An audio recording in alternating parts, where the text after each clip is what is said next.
Be confident, be bold, be authentic, but don't forget to take action. This is Ordinary to Badass, where our stories empower women to step into the spotlight of their own lives and pursue what they're truly passionate about. It's time to step into the arena and become more than just extraordinary. It's time to become a badass with your host, Marie Sonneman.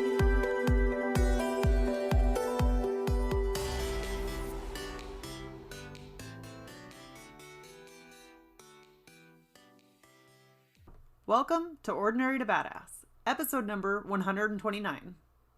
This week, we are switching it up. We're doing something completely different. There'll be 5 episodes, 5 days in a row, Monday through Friday this week, and it's going to share 5 tips for building confidence, like a badass, right? Who doesn't want that? I know, I'm always trying to increase my confidence, improve my confidence. I don't feel like there's ever like a top out, right? I'm not trying to be egotistical. I just want to be confident in every area of my life that I can be. And new little monsters or whatever will always poke up here and there. And that's when I address it and keep doing the work. Because you can work on your confidence, but unless you keep practicing, it can easily go away. It's like a muscle. You have to keep building the confidence muscle. All right. Before we get to the episode, I gotta tell you, there are so many fun things going on. I'm super excited. We are going to have a badass adventure retreat. Now, I know the name might make it sound like it's going to be all about adventure, but it's not. It's going to be about your health, your personal finances, or your wealth, and relationships. The power of relationships and community is so stinking important. So it's not going to be like couples. This is going to be a women's retreat. But still, the relationships you surround yourself with are so important. So that's going to be something that we're going to be talking about. And it's cool to have other badass women on your side. The link to get on the waiting list is going to be in the podcast notes as well as the show notes. So make sure to check that out. I am so stinking excited. It's going to be so much fun. All right, let's get to the episode.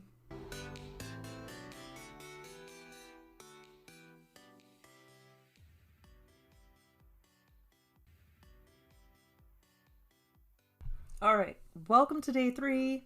We're talking about 5 steps to gaining confidence. Day 1, we talked about cleaning out the cobwebs.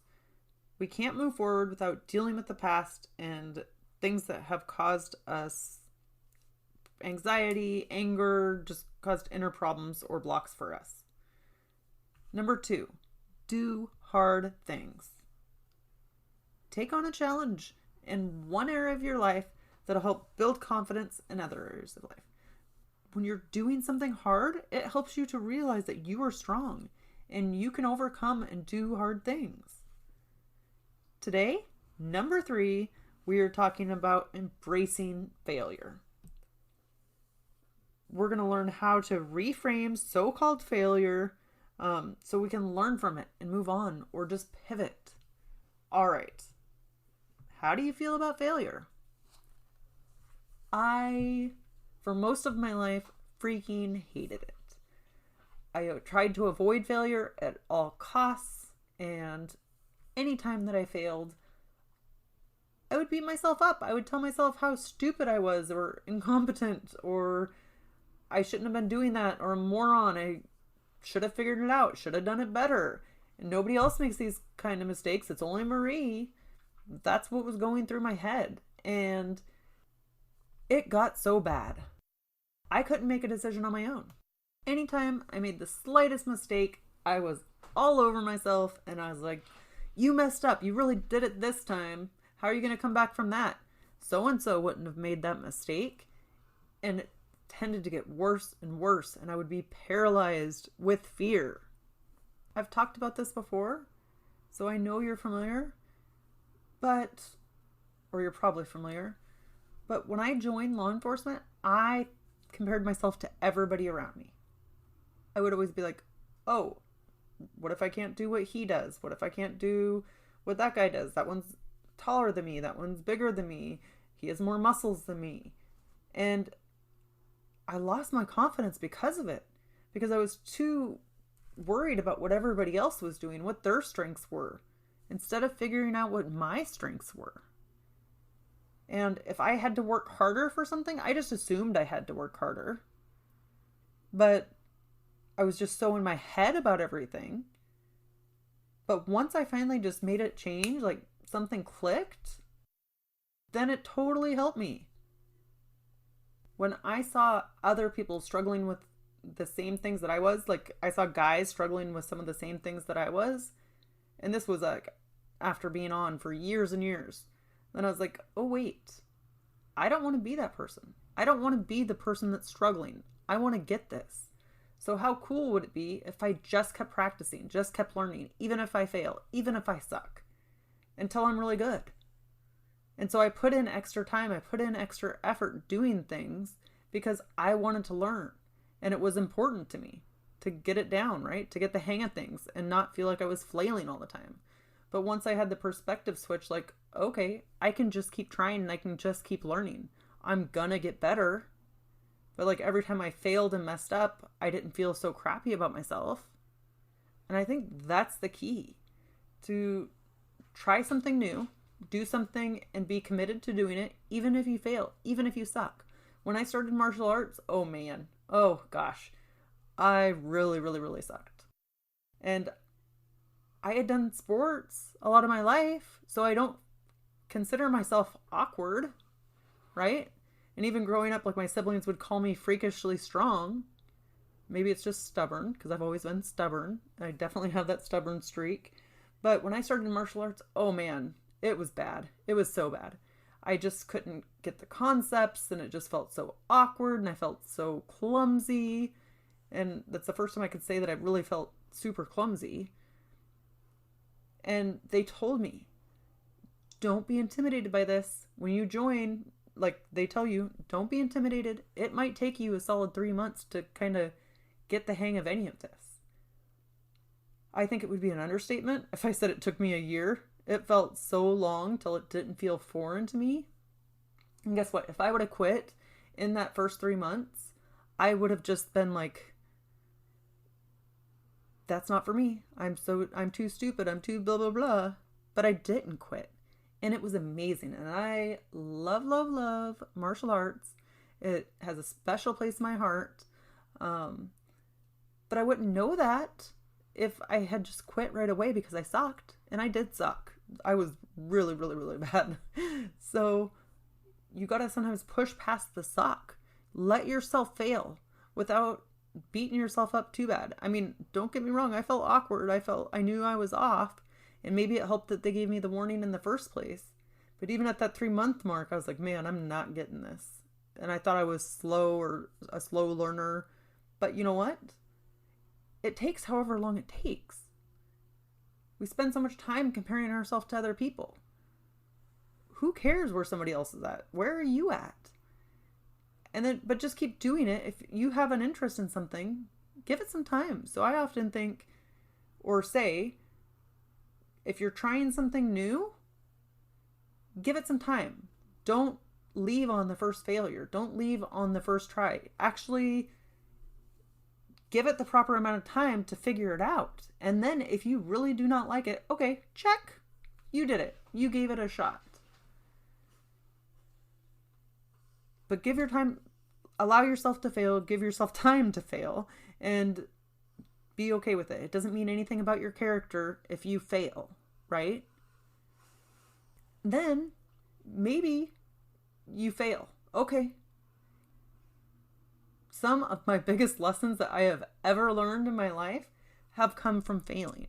No, I don't look forward to failure. I don't purposely seek it out. Nope, still don't like it.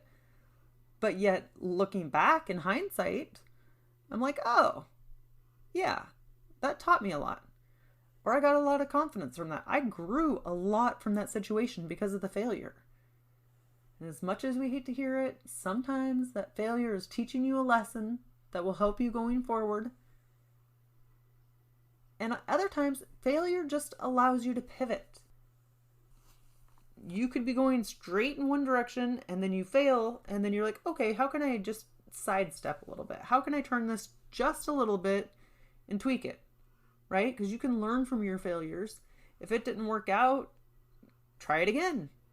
If that doesn't work out, maybe you pick one thing and tweak it and then try it again. And don't be afraid to be like a chemist, right? Do experiments. Experiment with your life. Experiment with the things that you want to enjoy or that you want to try. So if you've ever wanted to try martial arts, do it. And then just experiment, right? Who cares if you fail? Who cares? At least you tried. Like the quote, like in the arena getting dust on their face and wiping off the sweat. Those are the people I want to hang with. The people that are trying and failing. Cool. As long as you're in the arena and you're trying to do your thing, then that means you're a stinking badass to me, right? And I would rather hang with the people who are in the arena trying than the spectators. So forget that. If you fail at work or fail at something on your job, but you were trying, okay, what can you do different next time? Is there a small tweak you can make? Or maybe you try it again and you do it again. When Haley Whitehead was on the podcast, she had a 3-step process or a 3 or 4-step process for what she did when she failed at work. And one of those was, what can I do different next time? And another one is, who can I ask for help? You do not have to do everything on your own. I know that you're a badass, but you can still ask for help. Actually, that's even more badass when you're willing to ask for help. Always, somebody else knows more than you. Somebody else knows more than me. Somebody else has more answers. So get out of your own head, move your ego aside, and ask somebody else. Hey, can you give me a help with this? Or give me a hand with this? Or can you give me some advice on this? People want to help, especially if they see that you're listening and you're eager to learn. So go back and listen to episode number 77 to hear all of Haley Whitehead's tips. She's a mechanical engineer and a total badass, so make sure to check that out. With that, we're going to wrap up today's show. Make sure, do hard things, don't shy away from them, and be okay with failing. That's it. Who cares? You fail? Meh. At least you're trying. At least you're in the arena. All right.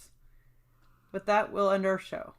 To all the badass women out there staying in the arena, wherever you are, whatever you are doing, own it and get after it.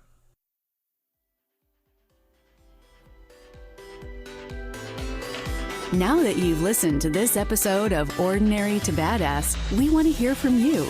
Go to our website, ordinarytobadass.com/podcast, and submit your own experience on how you took your life from ordinary to badass and get the chance to be on a future Spotlight episode of the show. That's ordinarytobadass.com/podcast.